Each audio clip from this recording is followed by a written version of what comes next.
everyone, and welcome to today's webinar on the career development pathway for occupational hygienists. So thanks for joining us. For those of you that don't know me, I'm Kate Cole. I'm the 2022 president of the Australian Institute of Occupational Hygienists, and it's my absolute delight to help present and launch our career development pathway. But before I kick off, I would just like to start with an acknowledgement to country. We acknowledge the Aboriginal peoples as the traditional owners and their custodianship on the lands of which we meet today, and we pay our respects to their ancestors and their descendants who continue cultural and spiritual connections to country. And we recognise their valuable contributions to Australian and global society. So I have the privilege of taking you through some of the career development pathway today, and I'm going to be presenting some slides, but this is really an interactive webinar and we want to get all of your questions. And to that end, I am joined by the fabulous Dr. Kelly Johnston and Jane Whitelaw. And so I would like to hand over to, I'll go Kelly first, to introduce herself so that you know who she is.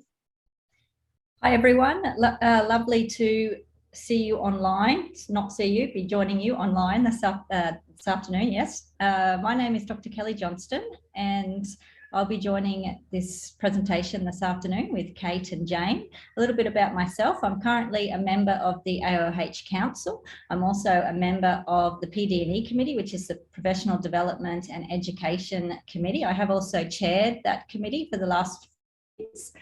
I am an academic at the University of Queensland, so I'm a senior lecturer here in the Faculty of Science. I teach in the area of occupational health and safety and occupational hygiene. And I apologise if you can hear the noise in my background. There's a construction site right next to my building. They've been quiet all morning and they've just decided to do noisy things right now. So apologies for that. But that's probably enough about me. I have about 25 years experience in health and safety and hygiene, and really looking forward to talking to you today about our new career development pathway. So I'll hand over to you, Jane. Thanks, Kelly. Yeah, I'm Jane Whitelaw, for those who don't know me.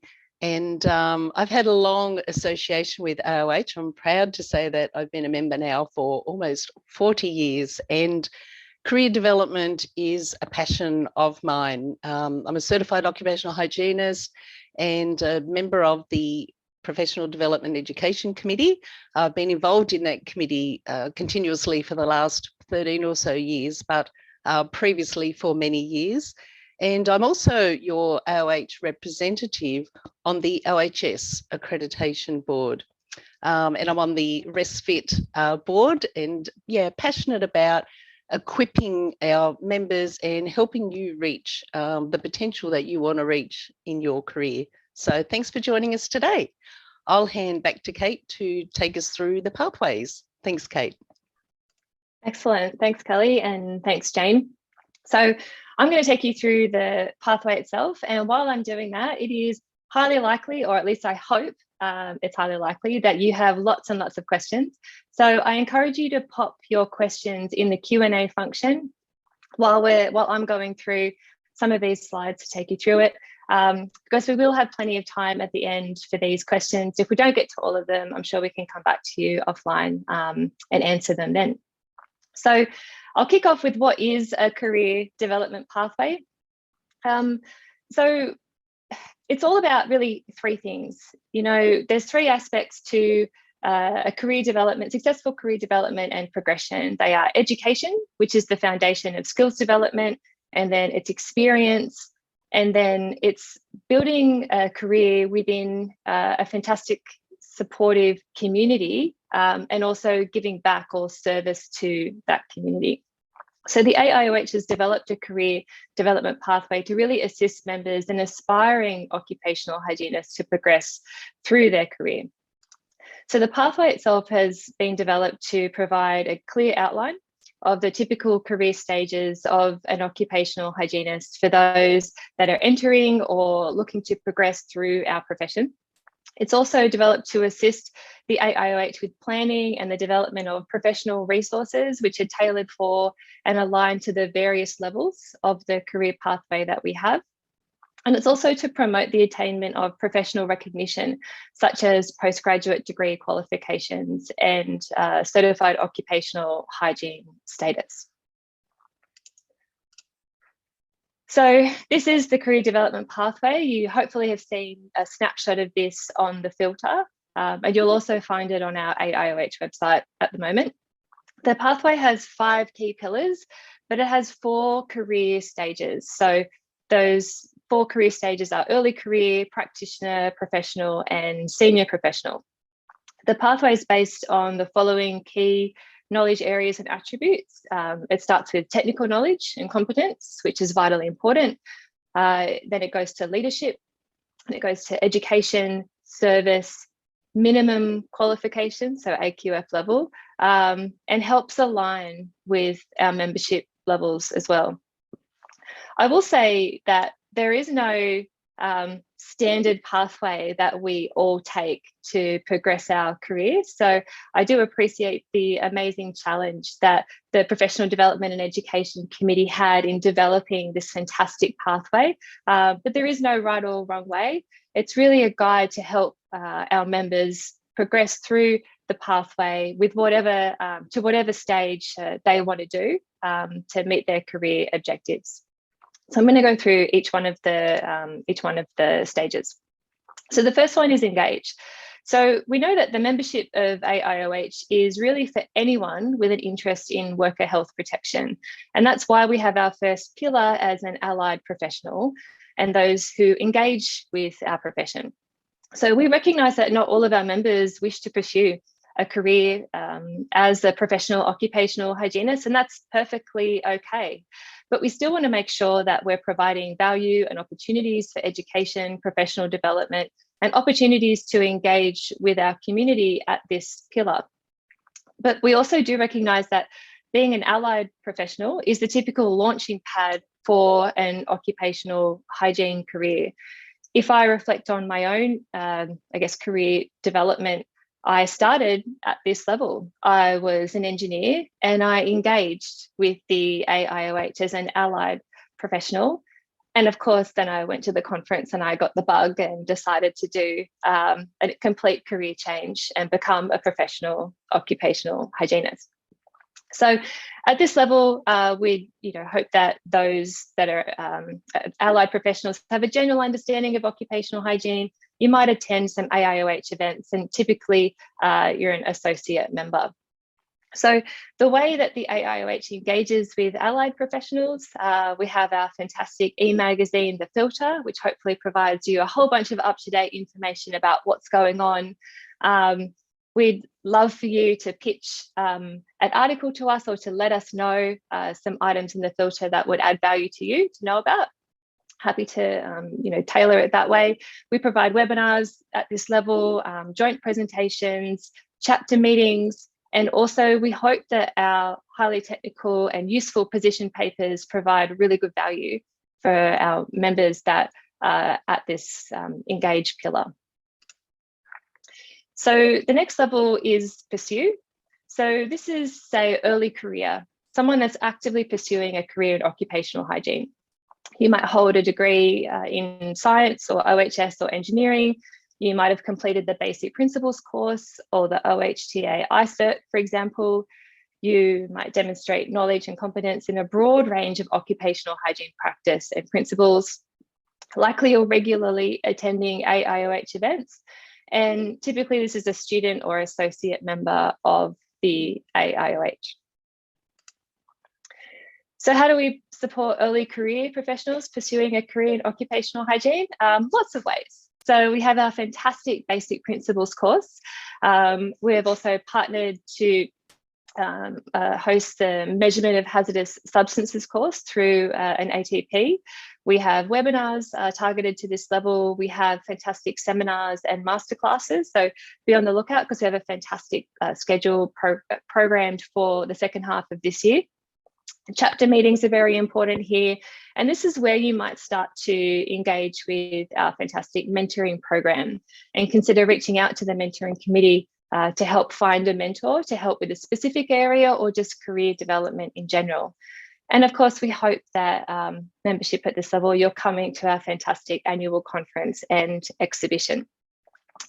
And one thing I think is fantastic at this level is that some of our professional development awards are specifically targeted here. So you'll see that we have a Best AIOH Conference Electronic Poster Award. We hope that those at this level or at any level, but particularly this one, are looking at that as an opportunity to further learn and further get recognition for the great work that you're doing in occupational hygiene.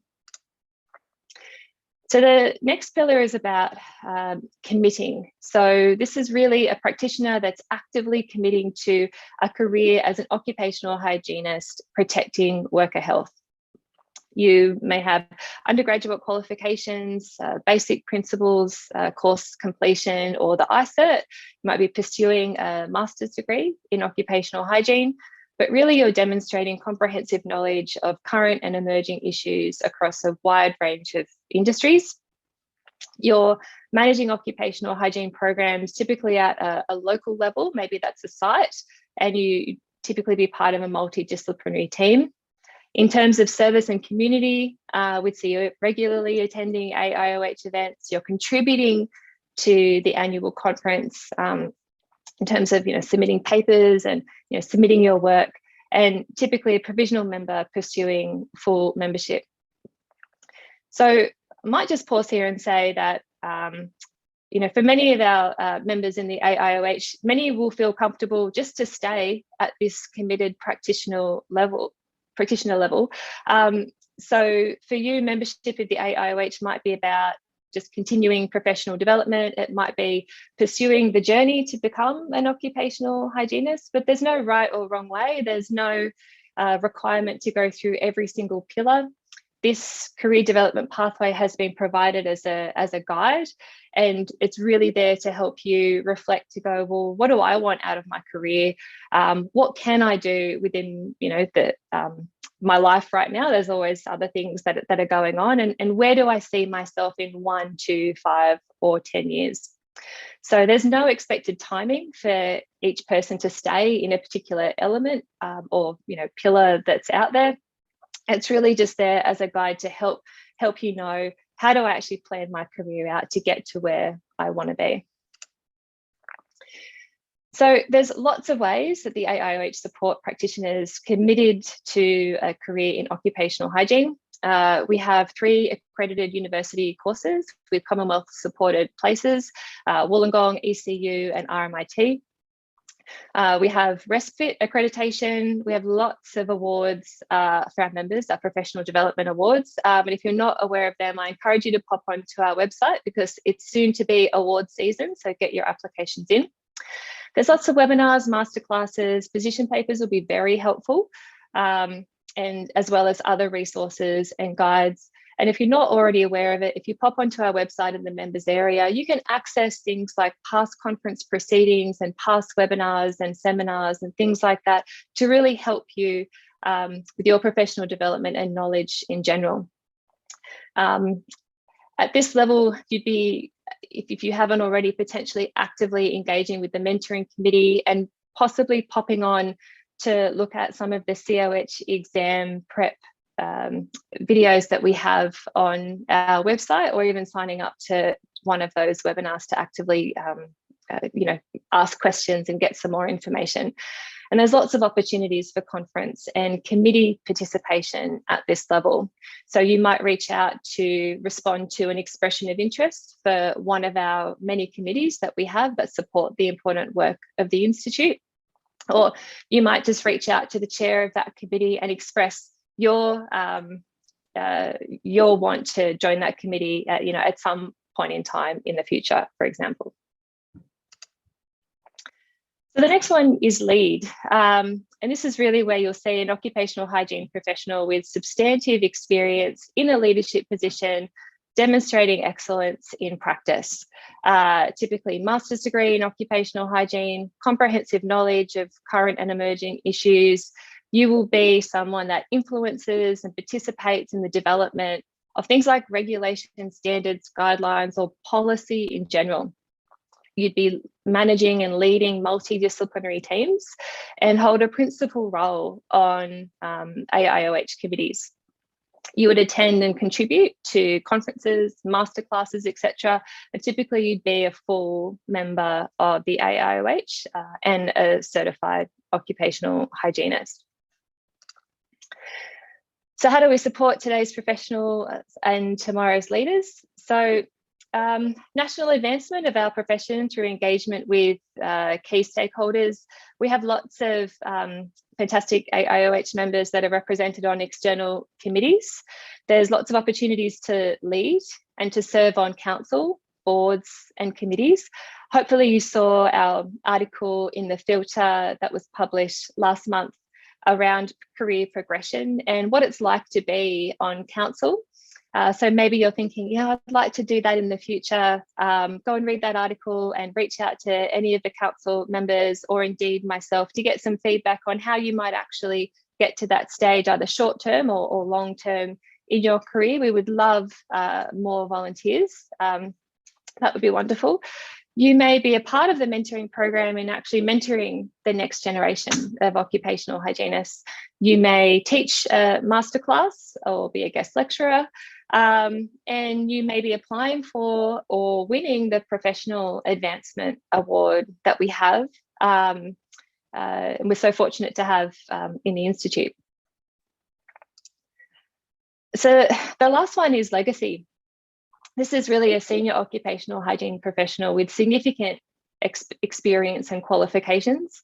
At this level, you would expect to have a high management or a high leadership role within industry, typically have a master's degree or a PhD in occupational hygiene. You would be driving national or corporate strategy through the assessment of large-scale impact. You'd be influencing and actively participating in the development of regulation, standards and guidelines or policy in general. You'd be interpreting those policies on a national level and lead responses to key emerging issues. You'd have significant organisational management and leadership experience within a wide range of industries and related fields. And you're leading and managing multidisciplinary and cross-functional teams across multiple facilities. In terms of community and service, we'd see you holding leadership roles within industry and within AIOH executive committees, and you'd embrace a mentoring role because at this level, in order for our profession to be sustainable and successful, we need your knowledge for the next generation of occupational hygienists to mentor them and to support them throughout their career. And at this level, typically you'd be a full or a fellow member of the AIOH and a certified occupational hygienist. So at this level, we're so fortunate within the Institute to have so many members that have left or are leaving a legacy for the next generation and for industry in general, who are arguably because of their work have created or are creating safer workplaces all across Australia to prevent illness and disease. So at this level, it's really about asking yourself, how can you lead a legacy? Can you commit to excellence? Be that lifelong learner. How can you serve and give back to the community that has supported you? How are you leading, and how can you mentor that next generation? And there's some examples there of some fantastic people that have left a legacy, those that have won the Yant Award that are on our website, just amazing. And of course, the fantastic Pam De Silva, of which our Pam De Silva medal is named after. So the call to action, really, hopefully from this webinar, it's very inspiring for you, hopefully, to sort of call on what are you going to do in your career, and how can you use this career development pathway to support you to get to where you want to get to, no matter where that is. If it's at Pursue, potentially, you might want to consider looking into the basic principles course, looking into an OHTA course like measurement, which may lead to an iCert. Hopefully you come to some of our chapter meetings and our annual conference and exhibition. At the commit level, look into completing an accredited course, postgraduate qualifications in occupational hygiene. Submit a conference paper about the work that you've done, which is a great way to give back your knowledge to the profession.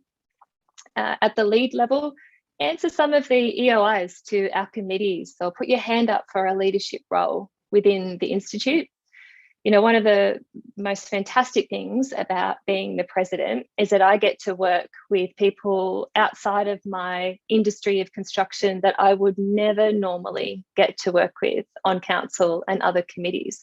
And it really opens my eyes and makes me a better occupational hygienist, because I see and I hear about their experiences and what they're doing within their project. So I get back just as much as I put in.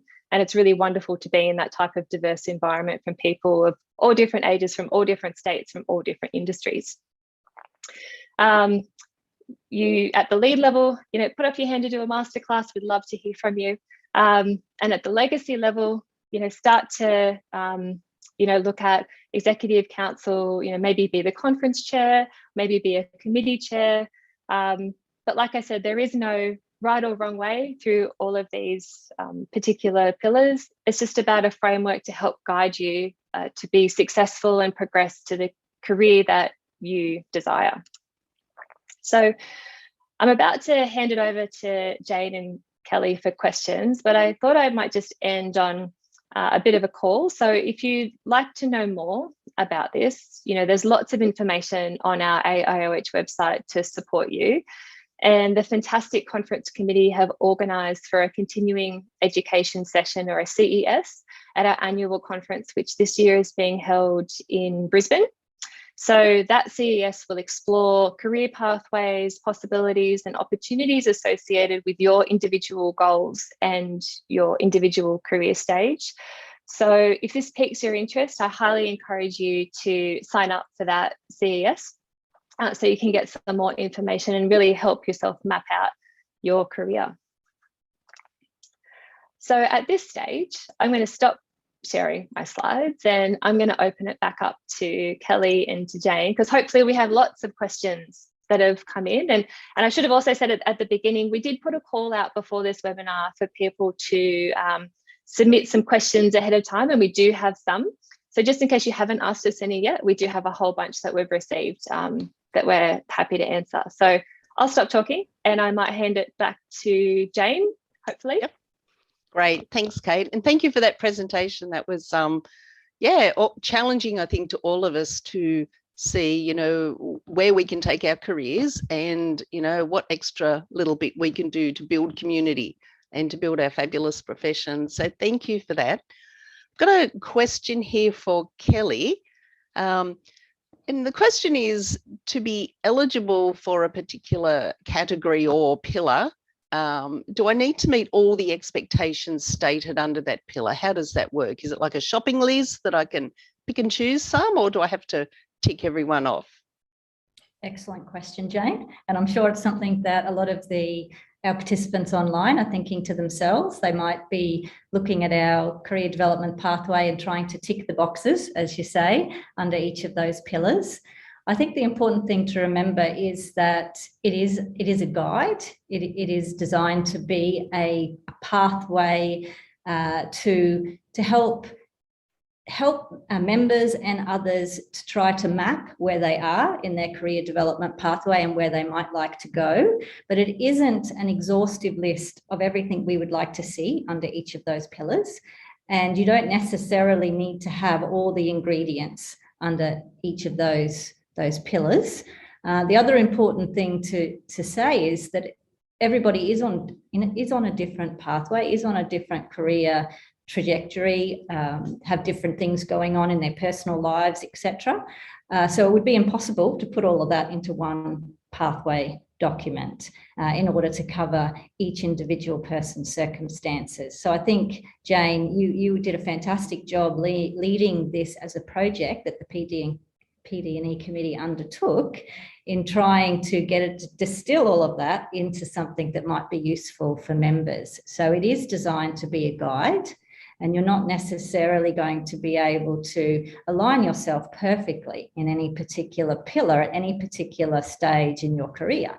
It is meant to help give guidance to members. And the other important thing to remember is that it doesn't map exactly with our membership grades. And it wasn't designed to map exactly with our membership grades. And I think that some people will look to it thinking that it does match and align with our membership grades, but it doesn't. It is, and that was on purpose. It is designed to be more of a guidance document in terms of a career development process rather than aligning with our grades of membership. Yeah, that's an important point, Kelly. And a couple of questions that we've had come through have been around how long it takes to, how long you sort of stay in each pillar, or how long are the stages? How long is it going to, once if I qualify for provisional membership, for example, how long is it going to get me? Do I need to be a full member and then to be a COH? And appreciate it'll be different for all of us. But did you want to speak a little bit around that point for us? So that's moving from provisional to full member, Jane? Yeah. So in order to qualify for full membership, you need to have at least 5 years full-time equivalent work experience in occupational hygiene. And so although you remember, Jane, we originally had some timeframes on our pillars for the reason that everybody is on a different path and different stage in their lives, etc. We did remove the timeframes from the pillars because it will be different for everyone. But as a minimum, you need to have established those 5 years full-time equivalent work experience in occupational hygiene to be able to apply for full membership. Great, thank you. I'm going to throw a question to Kate, just now that you've got your breath back from that great presentation. And the question is around joining as a member, to go back to membership grades. I'm a professional out there in an allied profession, occupational medicine or something. So how do I join? How do I join AIOH? Oh, really easy. You pop on the website. Yeah, really easy question. And you join and you fill out the form, and yeah, it's really easy. There's no, in terms of an associate member, there's no pre-qualification requirements, and I think that's why it was so easy for me to join when I was an engineer. I was like, oh, this is really interesting, I want to learn more about it. I joined as an associate member, and then the rest is history. To be honest, we all get that bug, or we find something that we really love and we may go down a specialist field, or we might just stay at the associate member level, and that's perfectly fine. Yeah, pop on the website and join. Great, thanks. And that's just an online process, so jump in there and go into membership and apply. We really want to expand our membership so that we can be providing great resources to our members, whether they're allied professionals or pursuing a career in occupational hygiene. One of the questions that's come through is around where basic principles fits into the AIOH suite of training. So Kelly, you're on the PD&E committee, and I know have been involved in education for many years. So you sort of talk through where basic principles would fit in as compared to an accredited master's program. It's a good question, Jane. The Basic Principles course, if people aren't familiar with it, it's a 5-day, 5 full-day course, which covers the basic principles of occupational hygiene, including some practical elements as well for doing hygiene monitoring. It covers a bit of everything. So it's a broad scope in terms of an introduction to occupational hygiene. So it's well suited for people who are working in the allied professional areas and are wanting to gain some more knowledge in occupational hygiene. So you may be working in occupational health and safety, for example, and you want to touch up on your skills, find out a bit more about occupational hygiene, you might consider the Basic Principles course. If you have a bachelor's degree in an allied area, you may have an undergraduate science degree or engineering degree, then you might start by doing the Basic Principles course. Because it is only a 5-day course and it is an introductory course, It, of course, doesn't cover the same scope and breadth and depth as, say, a master's degree does, but it is an excellent introductory course for people who are wanting to work out whether occupational hygiene is something they'd like to pursue as a career. If they perhaps are already working as a practitioner or technician in this area and they need to start somewhere in terms of an introductory course, then the Basic Principles course is an excellent starting point for that. I don't know if I answered that question, Jane, actually. I started to go on a tangent.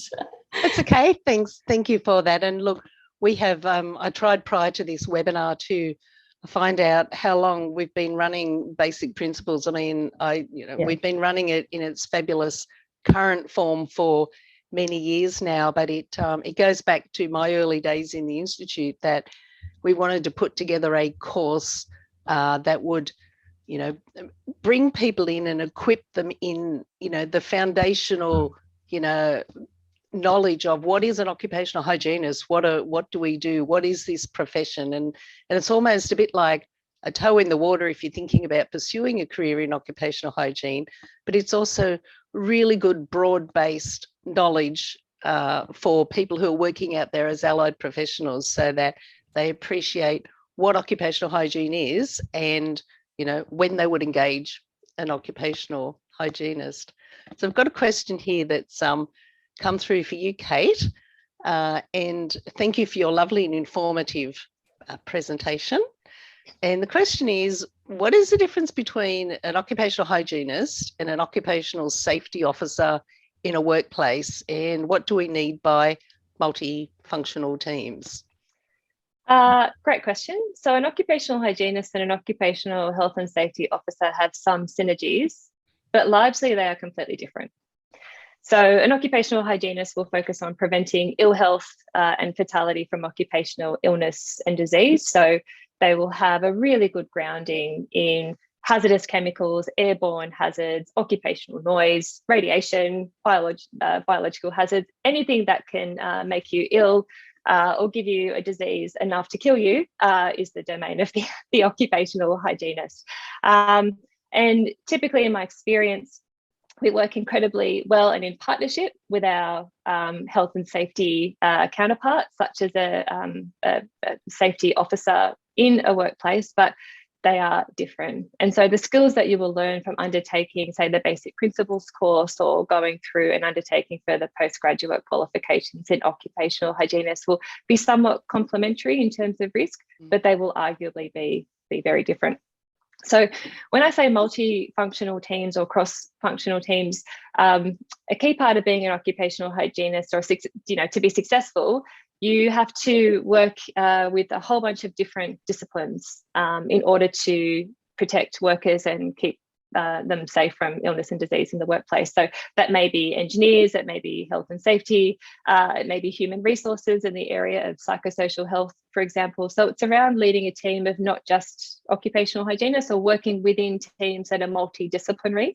And that's really where that whole, I guess you might call them soft skills, but someone told me recently we shouldn't call them soft skills because they're incredibly hard. Those elements around, negotiation, influence, and leadership really come into bear, because it's only when we, as an occupational hygiene community, positively influence those around us and work well with others, we can actually get to that end point of preventing fatality and preventing illness and disease in the workplace. So I hope that answers the question. Right. Thanks, Kate. Yeah. We in my role as the academic program director at the University of Wollongong, I'm often have people call up and they have undergraduate qualifications in science or engineering. They may have done something postgrad in OHS and environmental, in an allied profession.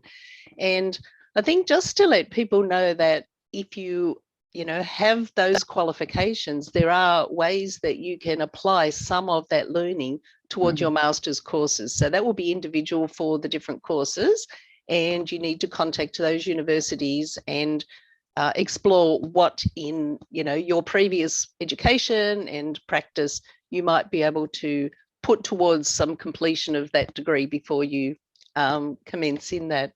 But I've got a question for you, Kelly. And what would you say to people who, either, it's just not the right time, they are unable to commit to, moving on to the leadership pillar and pursuing a master's degree, but they still want to, upskill and continue developing their professional practice towards COH? What other ways that could they go about that other than formal education? Excellent question, Jane. And I was just speaking to someone on the phone yesterday who had that exact question for me.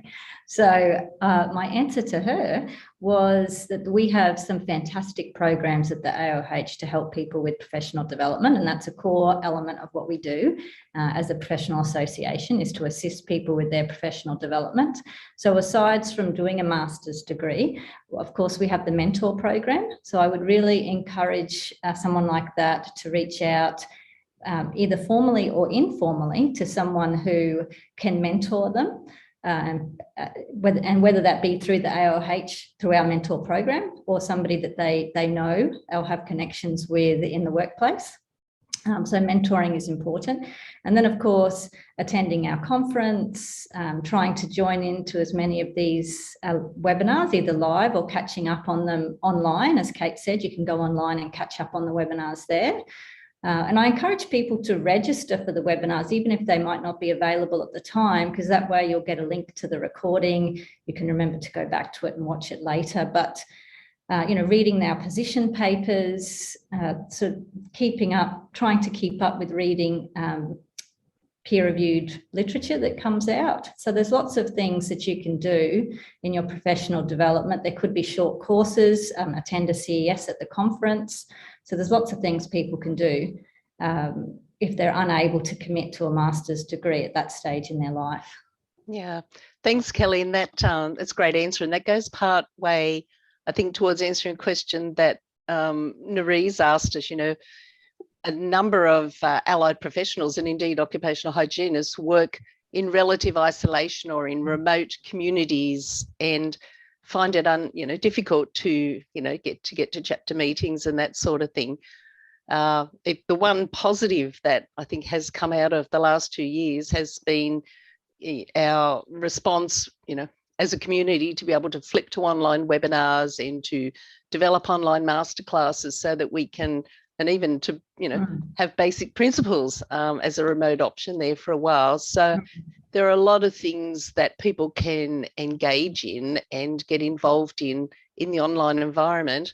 And as you've already mentioned, I think the mentoring program is a great way to sort of put your hand up and say, hey, I want to meet some people. I want to know more about my profession, or, I want to, jump in and serve on a committee. You don't have to lead the committee. You don't have to know everything about the area that you're serving, but you'll certainly meet lots of interesting people, as Kate says, people that you would never normally have worked with. So I encourage you to do that. I do have a question here from just before someone. You do that, Jane, I just want to get Kate to talk about one quick thing, which is good. Yeah, great. Exactly on the you do that, and then I'll throw to her for the next question. Exactly on the lines of what you're saying there. But it's a plug for people thinking about maybe serving on council or serving on a committee, in terms of the remote aspect of it and how much we do online. So Kate, maybe you can talk a little bit about that for a few seconds. Yeah, sure. That's a good point. Historically, serving on the AIOH Council has required travel to our AIOH head office for 1 to 2 days a month. And since COVID, we obviously have been functioning amazingly and have not been travelling to Melbourne once or twice a month. And now the ability to sit on council is not hinged or dependent on your personal ability to travel to Melbourne each month. So we do have virtual AIOH council meetings, AIOH exec meetings, our committee meetings are virtual, and that really opens up the opportunity for those that may live in remote areas to join, or you may have the same sort of circumstances that I have, which is having lots of children, and being able to travel every month is really going to put a real dent into my ability to serve the AIOH. And hopefully I've demonstrated that you can have lots of children and still serve the AIOH well and still achieve some great things. So yeah, there was a bit of a plug in the filter about that, but thank you for bringing that up again, Kelly, because it's important. So please don't let, your location across the country or your own personal circumstances with regard to not being able to necessarily go somewhere face to face to be the reason why you maybe don't take that next step to volunteer on a committee or indeed council itself. That's a great point. Thank you for jumping in, Kelly.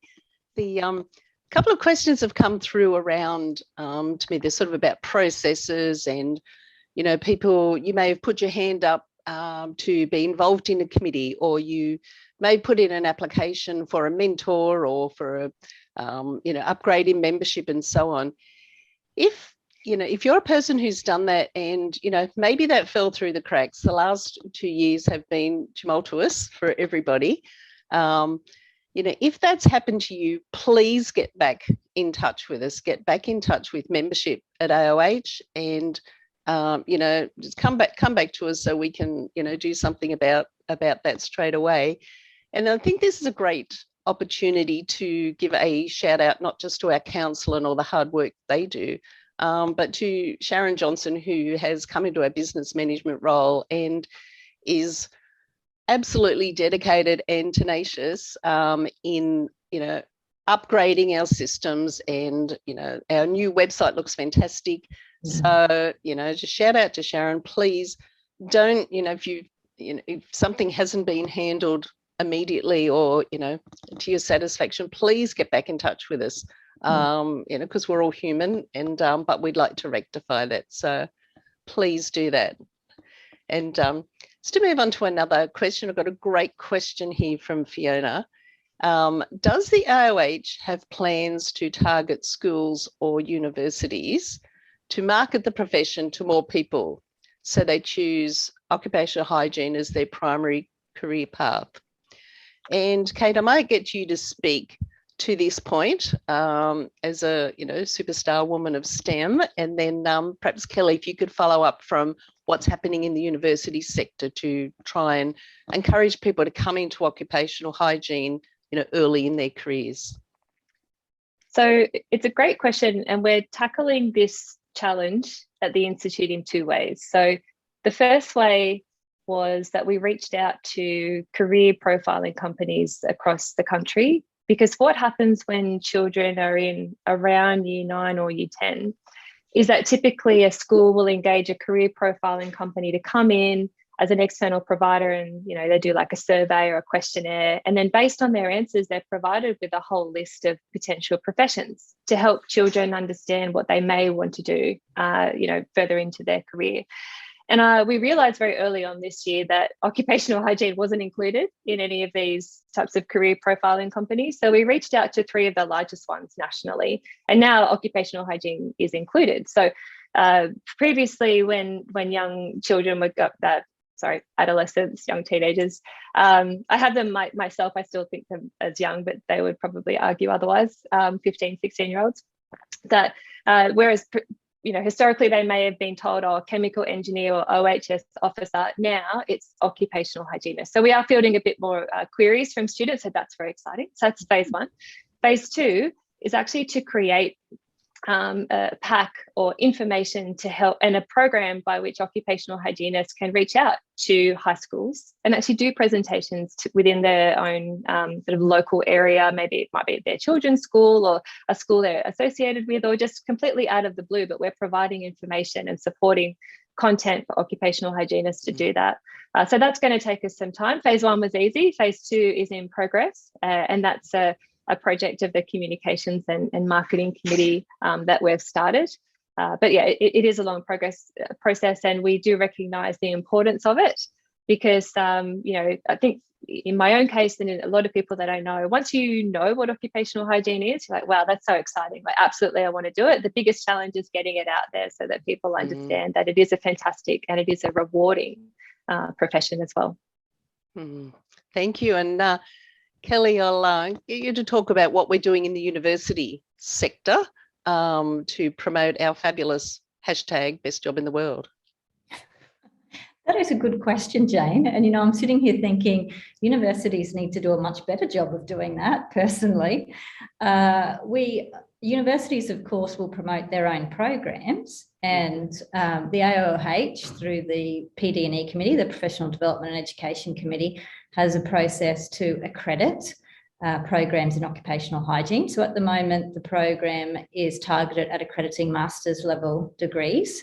So at the moment, to go into a career as an occupational hygienist, you would typically do an undergraduate degree first, and that would be perhaps in science or engineering, or an allied area where you cover some science in your degree, preferably at least 1 year full-time, sort of equivalent of science courses. And then you would go on to do a master's degree in occupational hygiene. And we have, of course, our 3 accredited universities, being RMIT, Wollongong Uni and Edith Cowan University.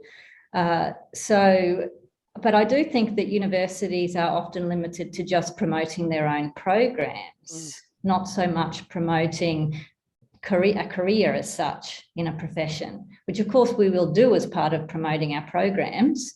But that's why I think and being on council at the moment, I was so supportive of Kate's actions to do what council and Kate have been involved in with doing in terms of getting occupational hygiene in that list of careers for young people to think about, because it isn't a career option that a lot of young people consider.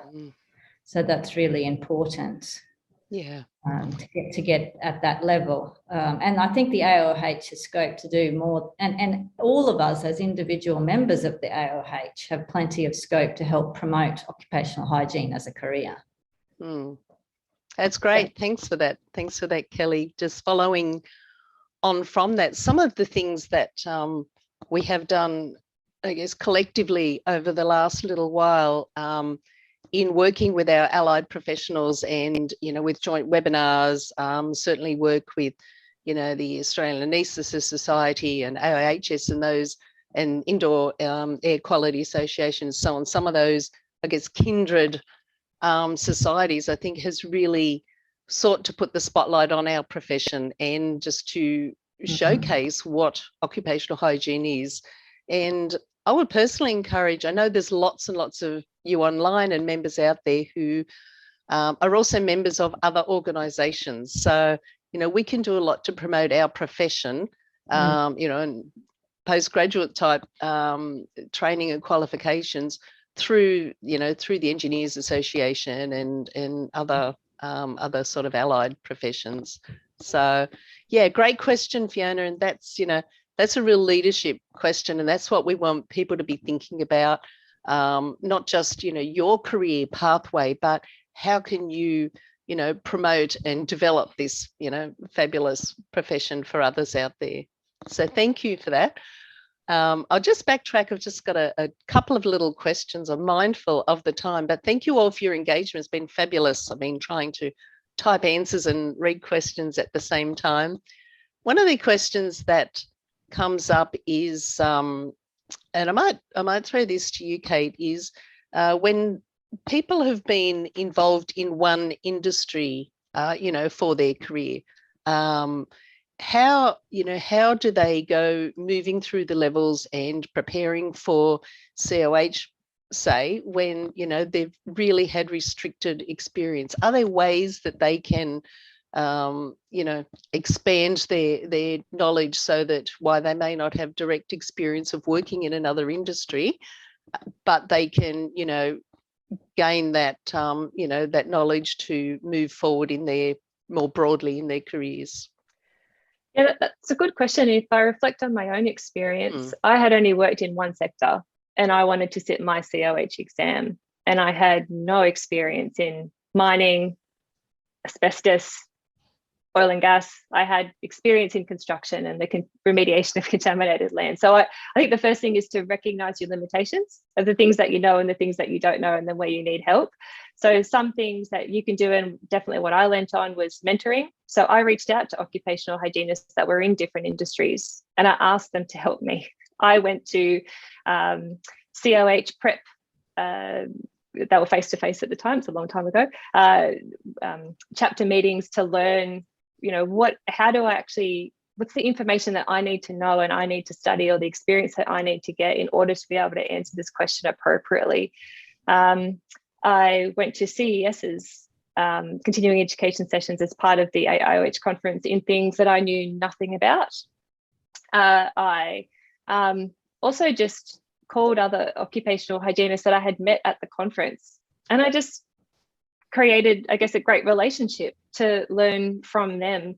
So that really speaks to why that last sort of element. So yes, you have education, you have experience, but then you have community, and that's really where the community comes in to support you, because we all want more certified occupational hygienists. You'd be hard pressed, I think, to find a member of our institute if you called them and said, hey, you don't know me, but this is me and this is what I want to do with my career. Do you have any advice? I'm sure people will give you advice and give you help. But really, when it comes to your career, you have to drive it. It's up to you. We just have a community here that want to support you, but you have to take that step to kind of, make it happen. But it doesn't mean that you have to change industries. So I didn't all of a sudden just change industries and go and work somewhere else to get a whole bunch of experience, but it's about leaning on your community. Great. Thanks, Kate. And Kelly, just following on from that, something that I know we've been looking, or that council have been looking at for many years, and also at PD&E, this area of, I guess is Kate calls them all the soft skills that are the hard skills to attain these non-technical skills around leadership and influencing. So where do you see AIOH going with that? Do we have courses that we can recommend, or are there other organisations that we might send people to? Is there something in the future that you can share with us from a PD&E and council point of view? Good question, Jane. And I forgot to mention with my little intro, because of all the construction noise in the background, I wasn't concentrating. I'm also chairing the scientific committee for the conference this year. So I'm having lots of fun doing all sorts of things for the AIOH this year. But at the conference, we have got some fantastic opportunities for soft skill development, and some of our keynote speakers and our CES sessions are targeted exactly that. Things like negotiation skills. We should be having a program there about talking to the media. So you're developing your communication skills. So we will have lots of opportunities at the conference to not just develop your technical hygiene skills, but to also work on or learn something new in the soft skills area. In terms of PD&E generally, we will be looking to include in our webinar and masterclass programs some soft skills development opportunities as well. Great, thank you. And I would just like to give a shout out for the conference. It's our annual conference. You have to be there. It is just, do whatever you have to do at work and at home to get to this fabulous event. It will just, turbo boost your professional practice in your career. And we also have lots of fun, in case you hadn't heard. So there's a number of awards coming up, including conference sponsorship and packages. So they're available to student and associate levels. So jump online and have a look at those when they come up. Just got a question here for each. Thank you, Nari, for each of the incredible presenters. Looking at positive, I guess our careers, we're not the youngest members of AIOH, although we do span a range of ages. Kate, to throw to you, I mean, you've come into our institute and basically, come from being an allied professional to president of our organisation in about 10 years. So we're not all going to do that, and there's not pressure to do that. But what challenges have you faced along the way, or how have you sort of tackled that? Has there been something that you've lent on as you've gone through? I'm sure you didn't join us 10 years ago and think I'm going to be president of this institute. But what have been the experiences and challenges that you've had along the way that you could give some words of wisdom to people who might be thinking about that career path? Oh, no. See, now there's pressure to be inspirational. Look, I don't think there's any shortage of challenges, and I don't think that my challenges are necessarily unique from other challenges that other occupational hygienists experience. I'm going to be honest. And if you had asked me 10 years ago when I joined the Institute as an engineer, if I'd be president in 10, I'd be like, no, you're crazy. But I think in every single case, every single challenge that I've had has been solved in part, in some way, by reaching out to the community that we have. I've always been able to pick up the phone and be like, this is my problem. This is what I think I'm going to do. What do you think? And I've cold called fellow members that didn't know who I was, and had that conversation because I really respected who they are and the career that they had. And I knew that they'd have really honest and direct advice that I needed to hear. The best advice in your career is not what you want to hear, but it's what you need to hear, whether or not it's good, bad, or indifferent. So I guess back to my previous point, it's all about that community. So if you're a member of the community, which you are as soon as you become a member, any level, reach out. You will always get support. I field lots of calls, as I'm sure a lot of our members do, about how, I'm stuck on this, or what would you do in this scenario? In every single case and every challenge that I've had, it has been solved in part by getting some really honest, frank, and fearless advice from those that have or are leaving a legacy for the Institute. Great, thank you. And Kelly, you got any gems that you would like to share with us? Because I mean, you're in an academic role and consulting role and have a broad experience in OH&S as well as occupational hygiene. So a different pathway into our profession, but currently a counsellor. What's kept you going along the way?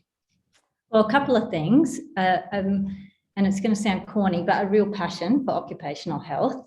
I think that, I started with a bachelor's degree in applied science, occupational health and safety, and straight away was drawn to the health part of the OHS, but have worked in OHS and occupational hygiene. But I did do my master's degree in occupational hygiene, and this is going to sound like an advertisement for universities, but even if I didn't work at a university, I just so much recommend doing a master's degree. And I know that it's not a pathway that everyone can go down. It's not an option for everyone. But if it is possibly an option for you, doing your master's degree is so helpful in terms of really honing and developing your skills and knowledge in occupational hygiene. Aside from my education, the same as Kate, it's the networking with people, it's the mentors that you come across formally and informally, and the friendships that you develop, and just get involved. Like for me, I have been active in both the AIHS and the AIOH my whole career, 25 years, and have loved being involved with their two professional associations. And that's how you really can get on and develop your career. And people like Ross DiColetto, who helped mentor me to do my COH, I owe so much to him and others who have helped me. So it is so important. And even if you are remote, as we said, we've got so many online options for networking now. So networking, and more networking. It's really important. Yeah. And if I just add one more thing that I should have said, as welcoming and as open as our occupational hygiene community is, you'll also get that same welcoming, openness, frank conversation by talking to our amazing AIOH office team behind the scenes, whether it's Sharon, whether it's Michelle, whether it's Alicia, our fantastic membership manager. Any of those questions, please reach out to our team to help answer them.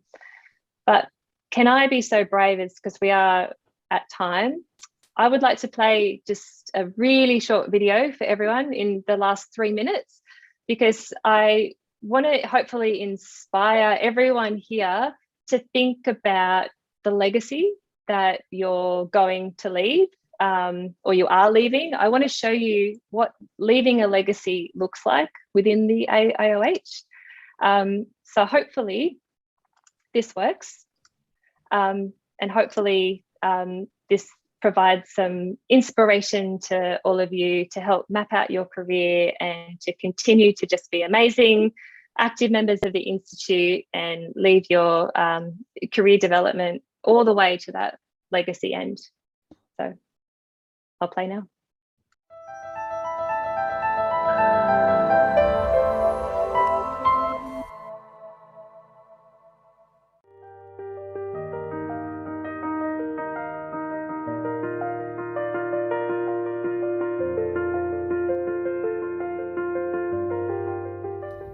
Well, I think there's two things that I'm very proud about. One is developing the Occupational Hygiene Practice course at the University of Wollongong and seeing a lot of people go through that course. The second thing is going back to the 1980s, 1990s and bringing and further developing disposable diesel exhaust filters for the underground coal mining industry. This single thing, which is still in use today, reduced worker exposures by over 80%. Achievements was that I helped to ensure that all the asbestos fibre counting laboratories in Victoria were doing consistent and reliable work. Proud that I edited and published Pam De Silva's unfinished PhD thesis as a book, which was called Science at Work.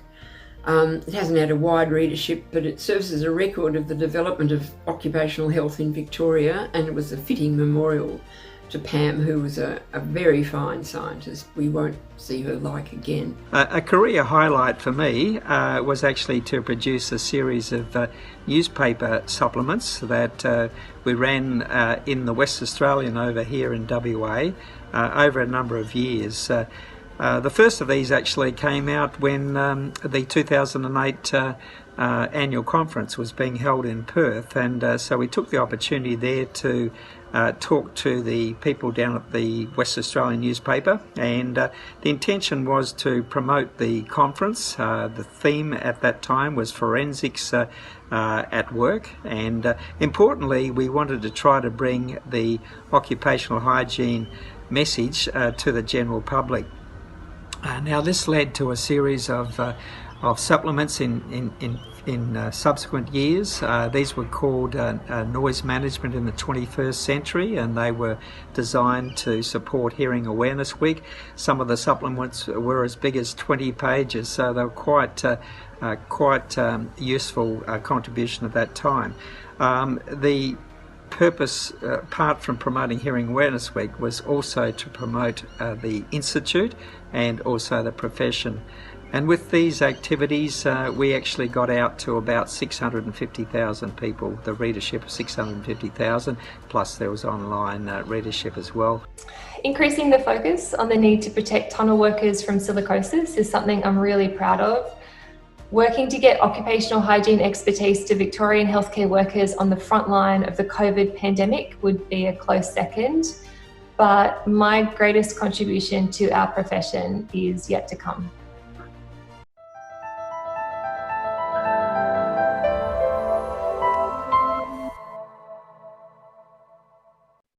Thanks for joining, everyone. Have a great day.